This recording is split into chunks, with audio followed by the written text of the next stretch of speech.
Assalamualaikum warahmatullahi wabarakatuh. Jumpa lagi dengan aku Mama Dumpling di Curga Official. Nah, seperti yang ada di judul, kali ini aku akan membawakan lagi cerita dari salah satu sender kami yang bercerita tentang pengalaman gaib yang dialami di sekitar 7 tahun lalu.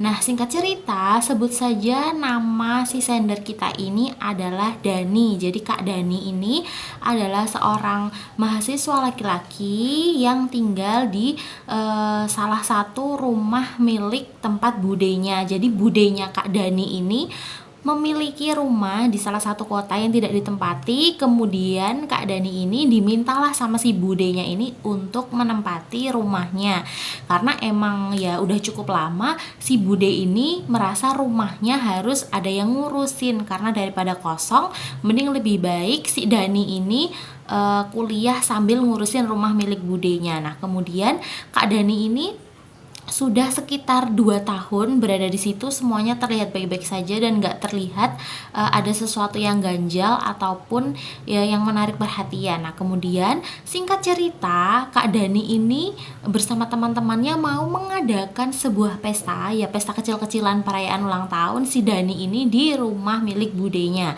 Kemudian Dani membawa 10 orang temannya, semuanya adalah laki-laki, yang kemudian akhirnya mereka mengadakan pesta kecil-kecilan, makan-makan, minum soda, dan kemudian akhirnya mereka memutuskan untuk menonton bareng sepak bola di rumah budenya Dani. Nah, kemudian karena si Dani ini tinggal di rumah budenya ini seorang diri, dan akhirnya dia berani memutuskan untuk membawa 10 orang temannya ini tidur di rumah budenya. Nah, kemudian singkat cerita nih, semuanya udah berlangsung, sudah berjalan dengan lancar. Mereka tiba di rumah budenya Dani itu pukul 6 sore. Jadi mereka setelah maghrib datang ke rumah budenya Dani. Nah, kemudian di rumah Dani lagi sendirian dan sedang mempersiapkan pesta yang akan mereka lakukan. Dani menyiapkan makanan, minuman, dan juga beberapa camilan untuk mereka menonton sepak bola. Nah, kemudian setelah itu si teman-teman Dani ini satu persatu mulai berdatangan setelah maghrib. Nah, singkat cerita nih, Dani ternyata punya salah satu orang teman bernama Rizky, yang ternyata Rizky ini emang adalah sosok orang yang aneh atau paling sering dijuluki sebagai orang indigo. Nah, teman-teman Dani ini 10 orang ini udah tahu bahwa saya memang Rizky ini adalah orang yang indigo.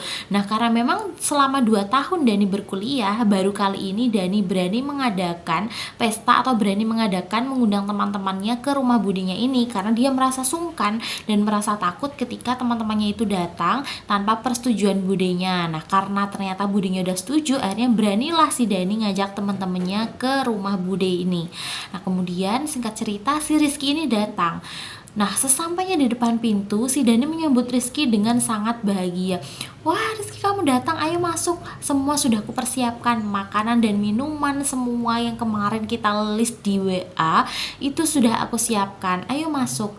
Nah, tapi Rizky ini hanya bengong di depan sambil menatap pintu yang ada di rumah Dani.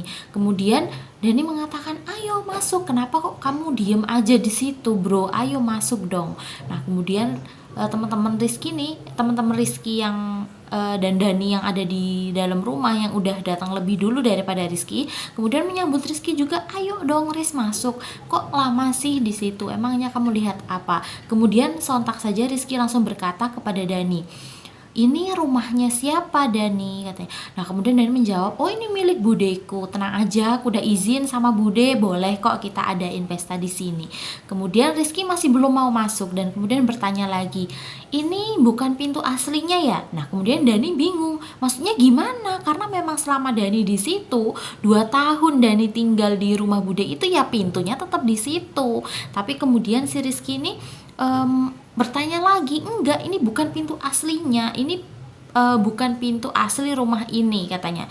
Kemudian Dani bingung, maksudnya gimana? Aku 2 tahun loh di sini. Akhirnya terjadilah perseteruan antara Rizky dan Dani, karena Dani merasa ya rumah itu semenjak dia tinggalin pintunya ya ada di situ tuh, nggak berubah-ubah. Tapi si Rizky kekeh mengatakan bahwasanya si pintu itu bukan pintu utama dari rumah itu. Nah kemudian singkat cerita ditengahilah oleh temannya si Dani dan Rizky ini yang namanya adalah Andi. Nah kemudian Andi memberikan masukan kepada Rizky dan juga Dani bahwasanya ya coba deh nanti Dani kamu tanyain ke budemu, mungkin yang Rizky bilang benar, mungkin ini memang bukan pintu utama. Nah kemudian teleponlah nih si Dani, merasa karena jengkel kan berseteru dengan Rizky, kemudian telepon, halo assalamualaikum Bude, ini ada temanku bilang katanya rumah ini bukan pintu utama ya, yang jadi pintu tempat keluar masuk ini, maksudnya gimana ya Bude, emang temanku tuh indigo katanya si Dani. Kemudian budenya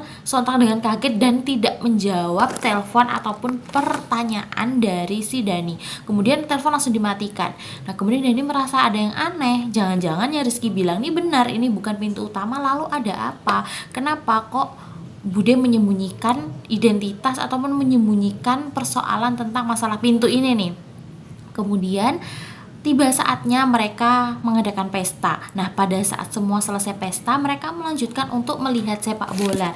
Di pertengahan melihat sepak bola, datanglah seorang bapak-bapak yang katanya ingin menagih uang ronda atau uang keamanan. Nah, kemudian Dani yang biasanya nggak pernah ditagih nih uang keamanan karena biasanya udah dibayar sama si Bude, tapi ternyata budenya Dani ini kelupaan hari itu untuk membayar uang keamanan dan akhirnya tukang keamanan ini menagih, kemudian bilang, Mas ini rumah ini belum bayar uang tagihan keamanan, jadi bayar ya 20.000 katanya.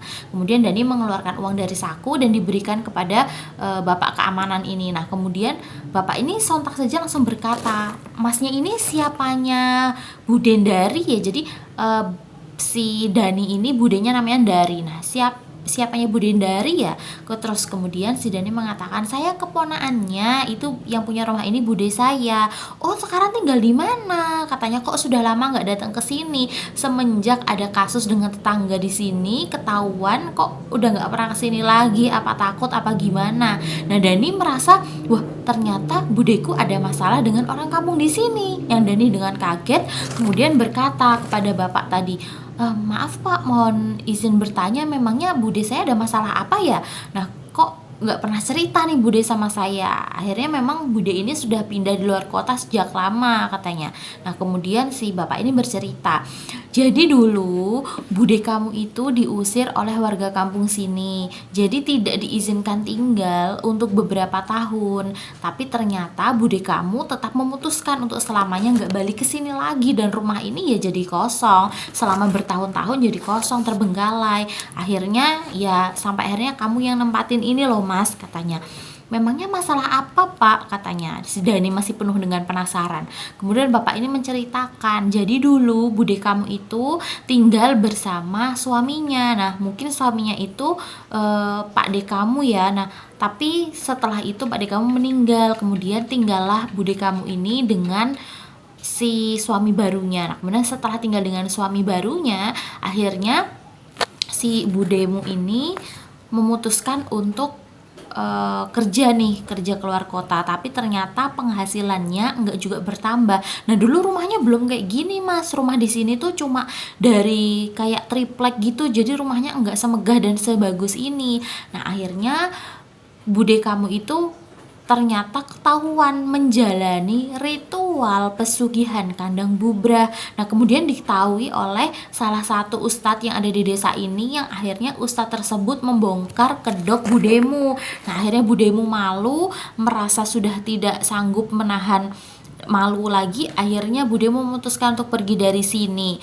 Terus si Dani yang masih awam dengan apa sih pesugihan kandang bubrah, terus tanyalah kepada si bapak, maaf Pak saya tuh kurang ngerti sebenarnya pesugihan kandang bubrah itu apa. Nah kemudian si bapak tadi menjelaskan, jadi Mas budemu dulu setiap tahun pasti merubah-rubah rumahnya, jadi rumahnya itu pasti dibongkar habis, kadang juga dirubah pintunya, jadi pintunya yang hari ini ada di selatan besoknya pindah ke utara, tahun depannya lagi pindah ke belakang, yang belakang nanti pindah ke sebelah kanan, ya pokoknya intinya dibubrah rumahnya itu Mas. Nah itu yang ternyata akhirnya ketahuan oleh warga sini, dan akhirnya warga sini takut kena imbasnya, takut kena dampak dari pesugihan yang budemu ambil. Akhirnya diputuskanlah untuk diusir dan tidak diperbolehkan tinggal selama beberapa tahun sampai bude kamu tobat katanya. Nah tapi ternyata budemu tidak memutuskan untuk kembali lagi ke sini. Ya saya sekarang nggak tahu ya budemu sudah tobat atau ya masih menjalankan ritual itu. Tapi yang jelas setelah rumah ini berhenti digunakan, setelah rumah ini jadi rumah terbengkalai, ya semuanya tuh baik-baik aja. Memang selama budemu menggunakan pesugihan itu Mas, di sini tuh nggak ada yang kena dampak kata bapak keamanan ini, nggak ada yang kena dampaknya, semua baik-baik aja. Tapi kan ya kami khawatir apabila kami sudah mengetahui dan diterus-teruskan, takutnya nanti kami semua kena dampaknya. Akhirnya Dani yang merasa kaget, ternyata si budeku dulu nih mantan pengguna pesugihan kandang bubrah yang ternyata memang benar. Dani pun membuktikan dari sekian banyak adik beradik ya, kakak beradik ibunya Dani ini yang paling kaya memang cuma si bude ini. Memang awalnya si bude ini nggak punya apa-apa, tapi akhirnya melejit. Nah orang-orang tuh taunya, saudara-saudara Dani ini taunya si bude ini kerja di luar kota sehingga mendapatkan penghasilan yang besar dan akhirnya keberilah rumah itu. Tapi setelah Dani tahu ternyata si bude ini menggunakan pesugihan kandang bubrah.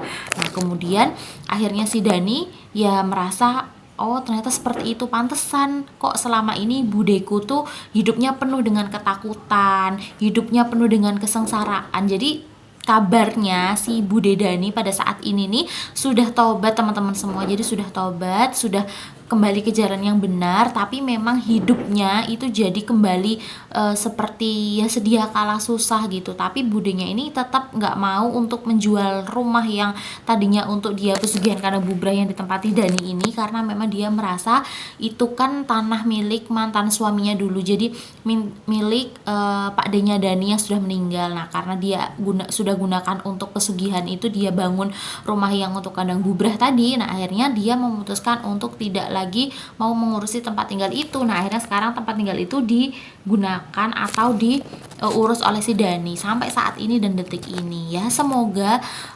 semuanya bisa baik-baik aja, baik keluarga Dani maupun budenya Dani. Nah itulah pengalaman yang Dani sampaikan, Dani ceritakan tentang si budenya yang menggunakan pesugihan kandang bubrah yang akhirnya sekarang hidupnya ya sudah sengsara. Memang kisah ini tidak nampak terlalu horor, tapi ini untuk apa ya, pengalaman kita aja, untuk pengetahuan kita bahwasanya harta atau apapun yang kita cari dengan jalan yang tidak benar pasti juga akan membuahkan hasil yang buruk bagi kehidupan kita nantinya. Nah semoga video kali ini bermanfaat untuk kalian semua. Mama Dumpling pamit. Assalamualaikum warahmatullahi wabarakatuh.